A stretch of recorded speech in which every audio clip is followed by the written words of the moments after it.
Hello, everyone, and welcome back to our ESG Pivot series. Today we have Nawar Alsaadi with us. And Nawar, thank you for taking the time.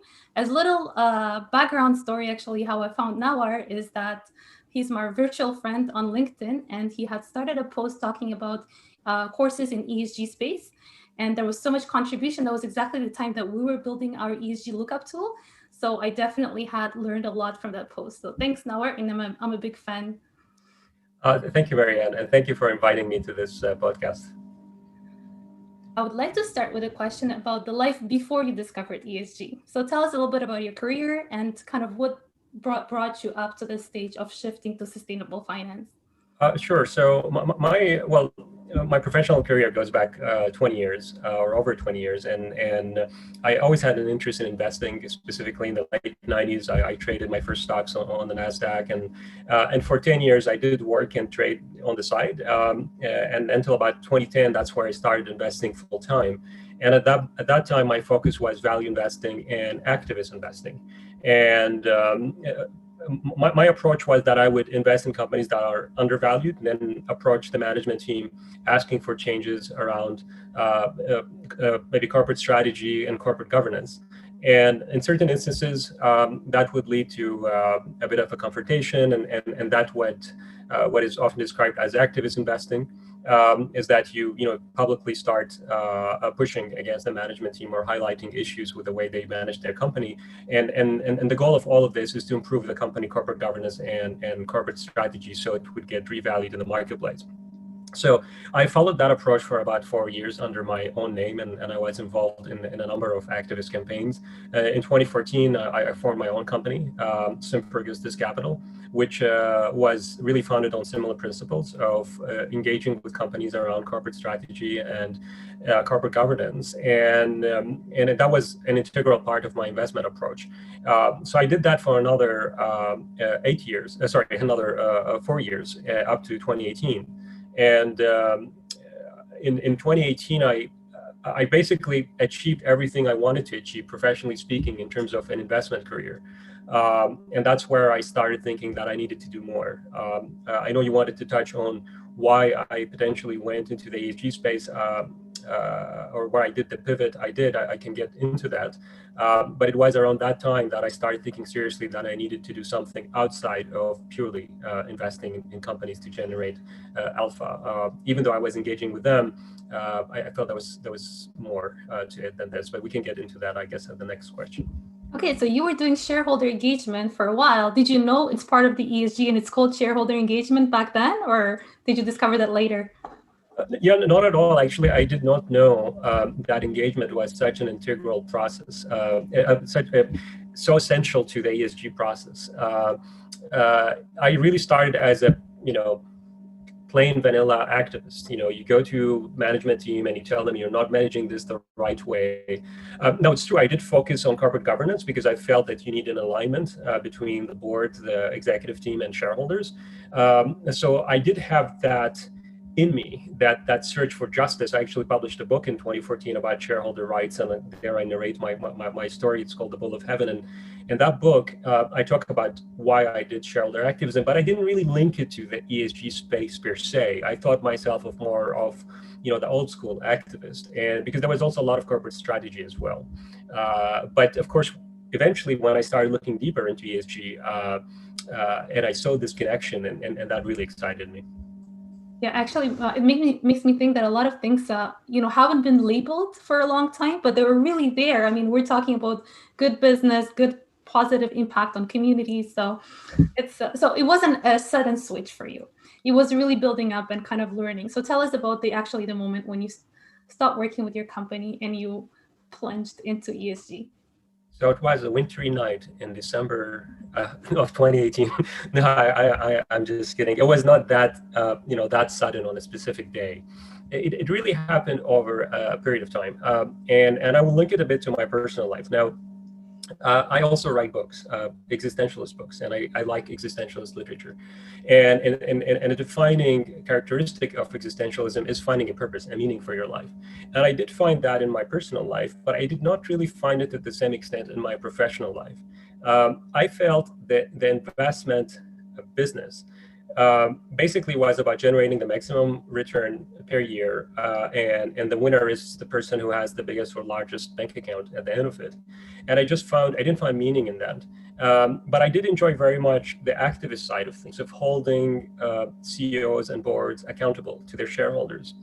But gradually I felt, well, maybe companies have other stakeholders that they should focus on. And that obviously brought me to the ESG way of thinking, that we have to think about the social side, we have to think about the environmental side, that actually what is interesting about ESG, it actually subjugates financial profits to let's call it non-financial profits, in the sense that we have to care about all stakeholders before we focus purely on the financial gain. And I found something extremely powerful in that idea, and because it was basically taking capitalism and in a way moving it into the 21st century, taking it to a concept that I use that term often, sustainable capitalism.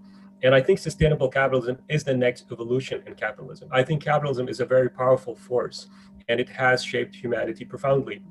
But capitalism has issues. I mean, we see that in the inequality we witness every day. I lived in Vancouver for 10 years, and I saw over that 10-year period, the gap between the have and the have-nots really exploded. And I felt that we could do better.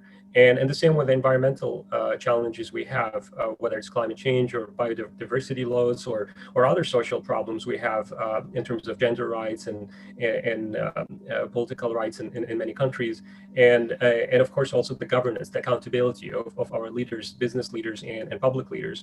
I felt there was a better way to do things, and that's where I found that in the ESG movement. I felt it was a movement that had the right principles.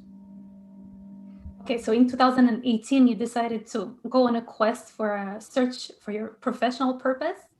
And that's where you started taking a number of different courses and programs. So could you tell us about that experience and what did you learn? What did you like? Yes, so 2018, so after running my company for 4 years and after investing full-time for 8 years, I actually dissolved my company, and I decided to spend 2 years really educating myself. And I guess as it is the case today for most people, the educational journey starts with Google. You Google ESG, courses or education or learning, and so I started looking for sources of information online. And I started there's a lot of work, a lot of research around sustainability and ESG online. It's unstructured, but it's there. And if you look for it and you are disciplined, you can actually learn a lot from these papers published by sometimes companies or educational institutions or just individuals sharing their opinions, sometimes through articles and what have you. But after doing that for a few months, I thought maybe I needed something a bit more structured, and that's where I found the Concordia University Professional Certification for Sustainable Investing. And I think that was a wonderful program to stumble on first, because it is really comprehensive in the sense that it walks you through the E, the S, and the G, connects it to the world, to the real world. You have to analyze real companies and look at their sustainability reports, and it was just it was a great learning experience, and it made me even more motivated, because that's the way education works. You want to learn more because you learn other things, and it's like this kind of tree that grows. And that took me into other certification programs, and notably the CFA ESG certification, which was only launched in 2019, and that was another great program. SASB, the Sustainability Accounting Standard Boards, they do have their certification, the FSA certification. That was also very helpful in terms of deploying sustainability accounting into the marketplace, and it also made me think about the materiality. SASB focuses a lot on what's material per sector, and I really love that idea, and I actually build an engagement theory around that I call material engagement. But I would cite a course I did with Harvard. It's called a Sustainable Business Strategy. Yes, I believe it was Sustainable Business Strategy, and it is. It's really a course that focuses on purpose. It really explains the power of purpose in running a business. By having a purpose outside of just creating wealth.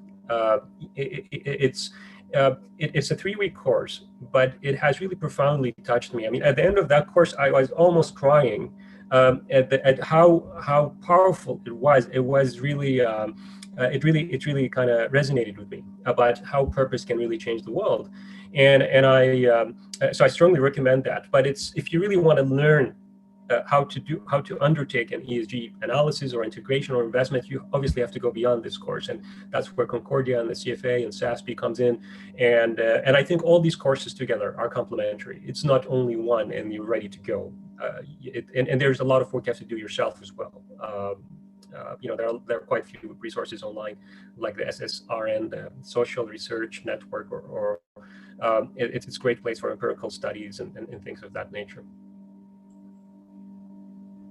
Okay, thanks for sharing, Nawar. And now let's talk about the projects that you worked on. So since you've had projects within your programs and then your personal projects that you worked on, could you share a little bit of what they were and how it was like to work on them?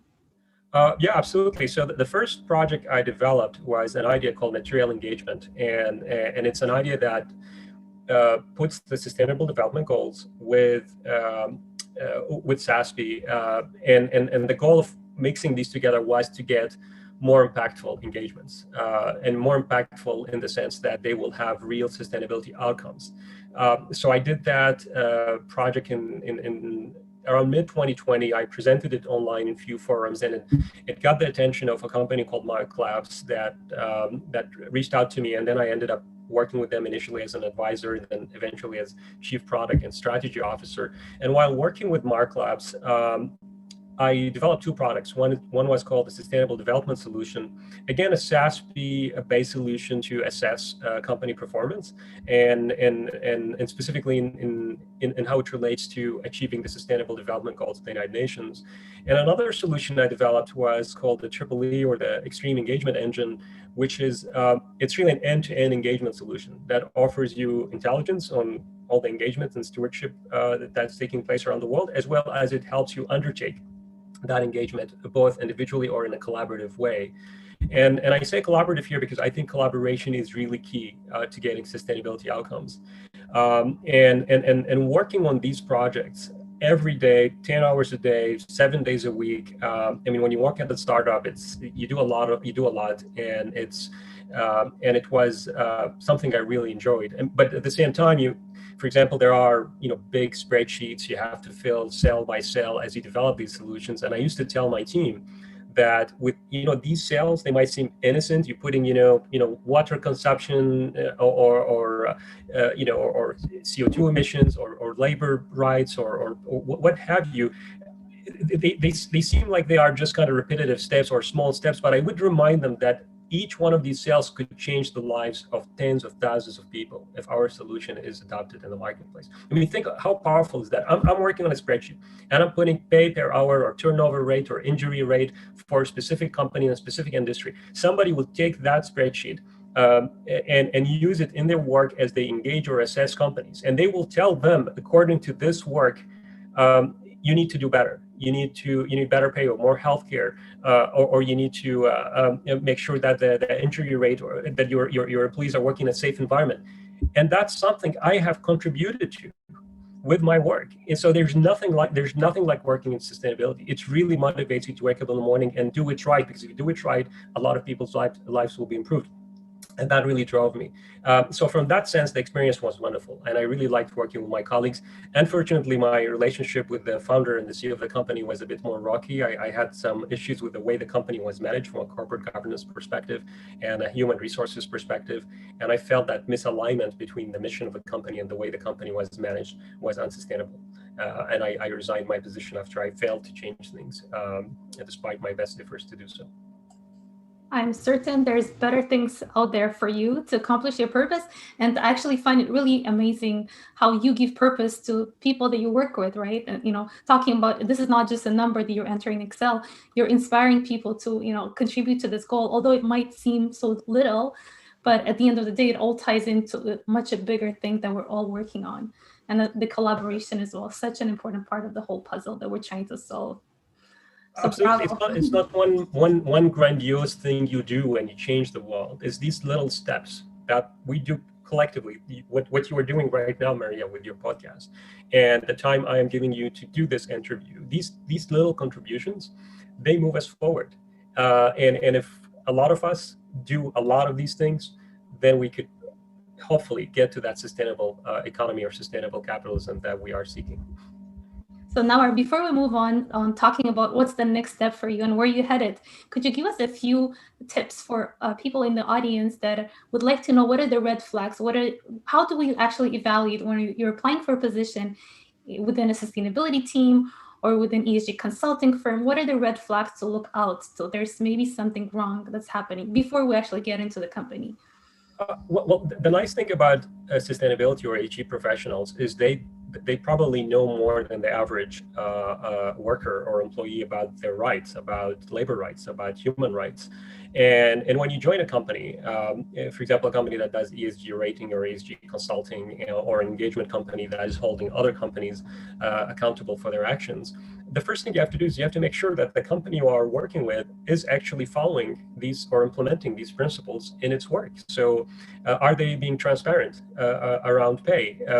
What is the gender balance in the company? Does it have an independent board? What is what's the experience of previous employees that work with that company? Do they have a high turnover rate? For me, these red flags, again, it's not one thing, it's a number of things. And I think specifically in the ESG space, that's very important, because for me, working in ESG is not just about the technical side. It's also about leading by example. So companies that operate in this field have to perform better. They have to live up to the standards that they are promoting.